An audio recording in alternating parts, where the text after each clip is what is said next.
There is an old story that comes to us from Jewish mysticism. It is a creation story, and it goes something like this. At the beginning of time, all that is discovered loneliness and wished for more. All that ever will be inhaled deeply and brought the far reaches in together and exhaled the beginning of the known universe. As the universe separated into planets and stars and life, 10 vessels were filled with energy and light and all that is holy.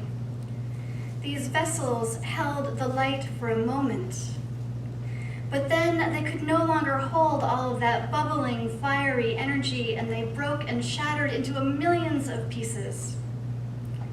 These countless sparks of holiness are deep inside each and every one of us, each and every one of you. And every single thing, every animal, tree, rock, and object, we carry these shards of light within. And our job as human beings is to gather up all of the broken pieces. We're to mend the shattered vessels so that the energy, light, and holiness may be restored to wholeness. It is said that we participate in this mending every time we act with compassion, every time we reach out in loving kindness, every time we act from the generosity and love in our hearts, we repair the world.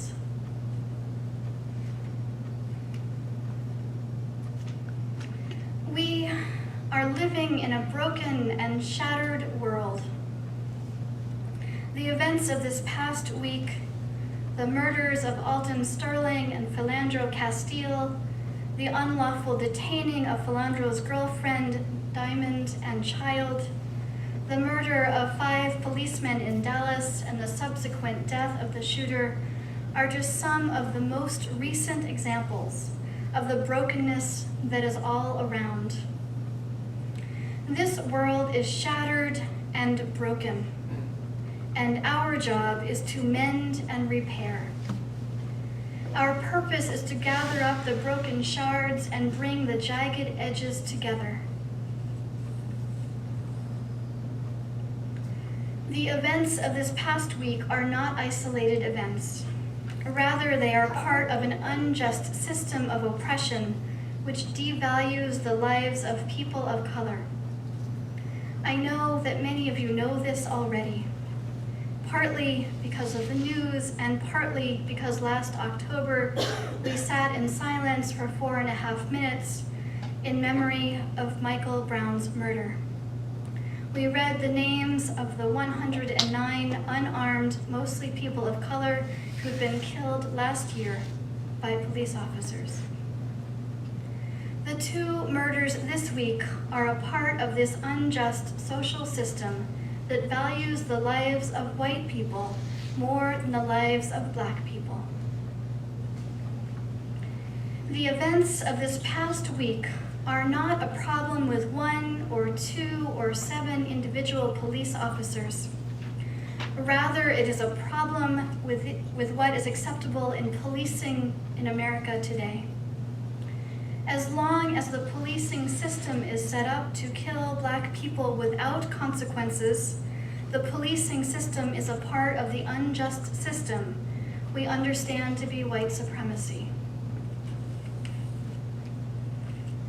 Black lives are at risk today and have been since before the birth of this nation.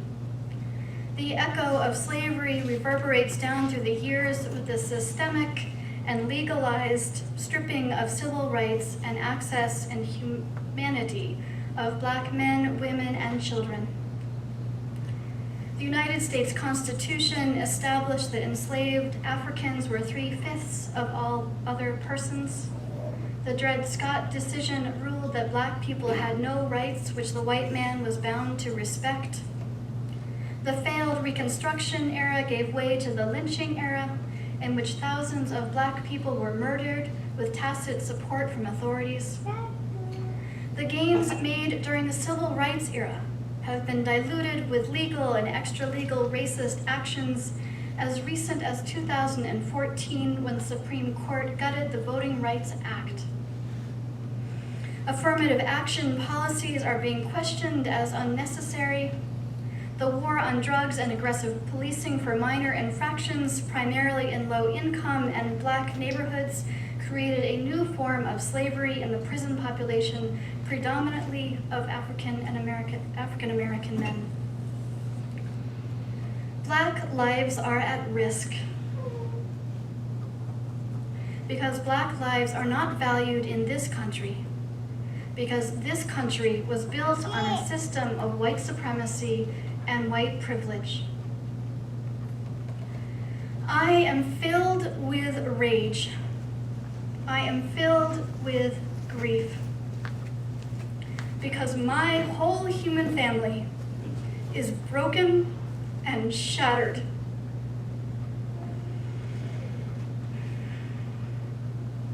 Individuals who I love and care about are dehumanized, their rights removed. Every day, my Black friends and neighbors and people I have never met fear for their lives in a way that I will never understand because I have white skin. As Unitarian Universalists, we are called to dismantle the systems of white supremacy because we know that Black lives matter. The first Unitarian Universalist principle reads, "We covenant to affirm and promote the inherent worth and dignity of every person." The first principle is not simply a statement about this faith, it is a call to action. It is a call to fight for equal access. It is a call to dismantle societal systems which do not honor the worth and dignity of every person. It is a call to tear down systems of oppression. We covenant to affirm and promote the inherent worth and dignity of every person. Of every person, and this includes every Black person. As Unitarian Universalists, we are called to affirm, promote, and fight for Black lives because, as the anti-racist activist Ella Baker said, and you know this quote well, "Until the killing of Black men, Black mothers' sons becomes as important to the rest of the country as the killing of a white mother's son, we who believe in freedom cannot rest." The seventh Unitarian Universalist principle calls us to affirm and promote the interdependent web of existence of which we are all a part. These words call us to consider our connected to all others. The Reverend Dr. Martin Luther King Jr. said this long before it was added to the Unitarian Universalist principles. He proclaimed, "It really boils down to this. All life is interrelated. Injustice anywhere is a threat to justice everywhere. We are all caught up in an inescapable network of mutuality, tied into a single garment of destiny. Whatever affects one destiny affects all indirectly." When Black lives matter, all lives will truly matter.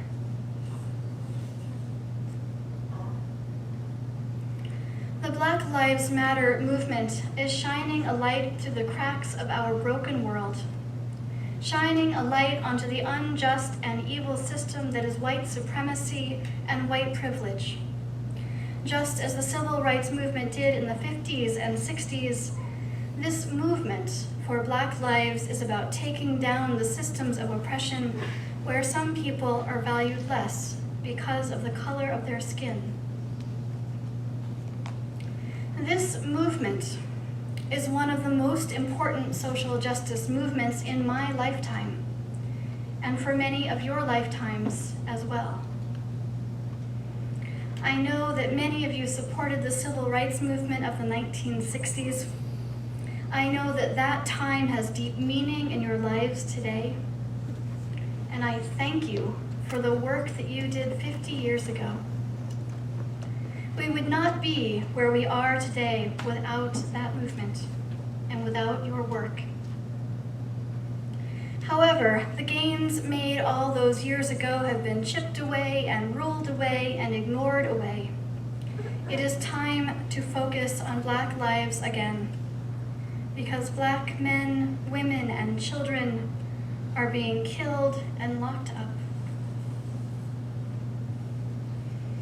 As Unitarian Universalists, we are called to join this movement. We are called to step up out of our comfort zones. We are called to risk, called to join this movement and proclaim that Black lives matter. For a moment, I'm going to talk to the white people in this room. White people, I'm speaking to you and me as a white person. We need to wake up and open our eyes. We need to wake up and open our eyes and see that Black lives are being shattered. Shattered by bullets. Shattered by bullets fired by policemen employed by a system created to separate Black from white and that values white lives above Black. We must listen to our siblings of color.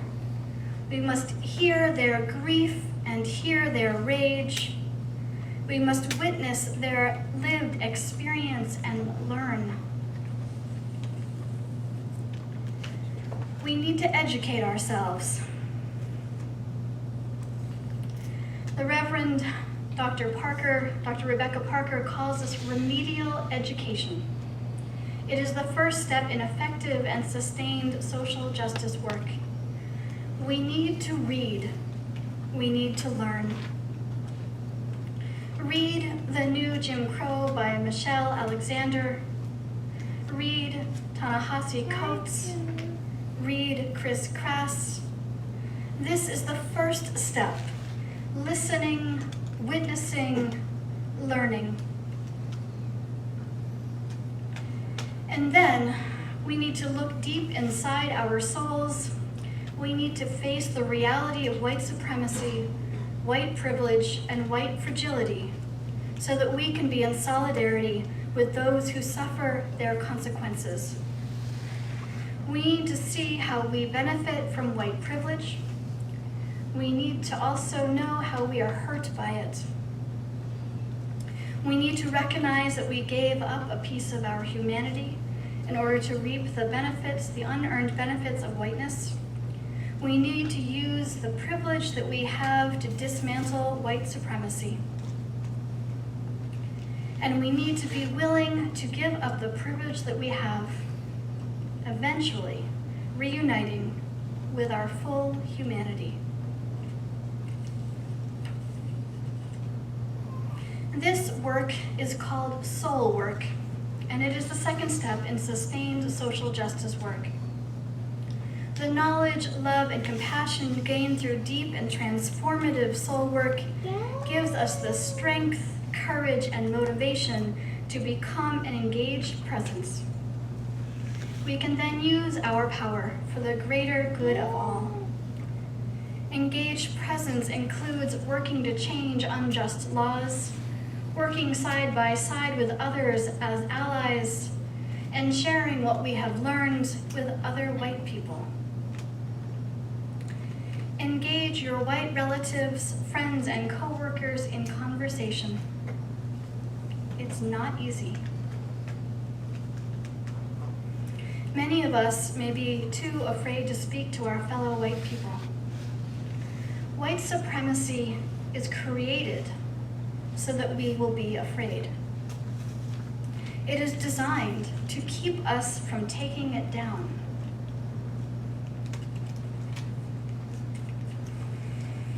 I am afraid to talk to my white friends and relatives, but my fear is nothing compared to the fear of a person being wrestled to the ground by two armed policemen.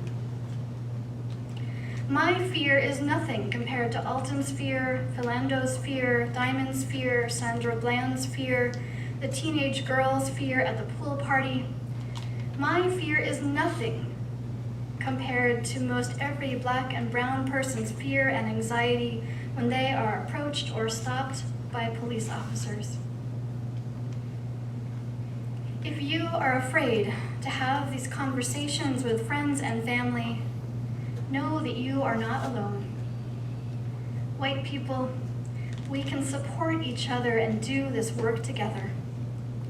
We must support each other in this hard work. Talk to your white friends and family about what you have learned. Tell your friends and family that you support the movement for Black lives. Tell them that Black lives matter to you. Tell them that your religious faith calls you to dismantle white supremacy and racist systems. Tell them that it isn't about individual interpersonal acts of prejudice, but ongoing racist systems of power that you want to get rid of. Tell them that you do not support the use of excessive violence in policing. And then get involved. Get involved. Go to the Black Lives Matter march to close down the Strip this evening at 9 p.m. Find out if there is a vigil in Summerlin or Henderson that you and your family can attend. Start wearing a Black Lives Matter pin every day. Tell your local government representatives that Black Lives Matter to you and that you do not support the excessive use of violence in policing. Join the group showing up for racial justice, and then go to their monthly meetings in Las Vegas. Give your financial support to the organizing collective Black Lives of Unitarian Universalists in order to support their organizing efforts of Black UUs.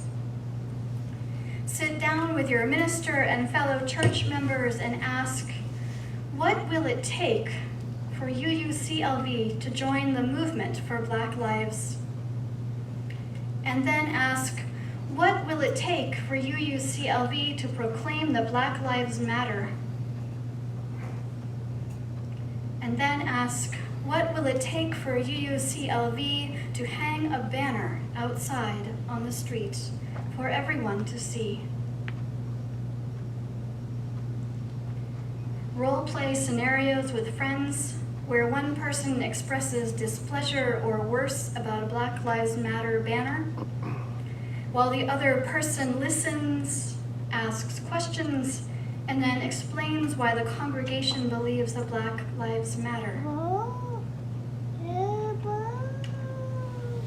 For each time that any one of us speaks out to a friend about why Black lives matter, for each time we listen to the life experience of a person of color and hear deep down what they are saying, for each time that we pin a Black Lives Matter pin to our shirt and walk out the door where others can see that you promote the inherent worth and dignity of Black men, women, and children, each time that we participate in a silent vigil holding a sign with Alton Sterling's name, each time that we encourage another person to commit to the movement for Black lives, we bring a shard of the broken vessels back together. We bring a shard of the broken vessels back together. Together, we mend the shattered world. We can glue the pieces together with gold, like broken Japanese pottery, valued more for the cracks, because that is how the light gets in.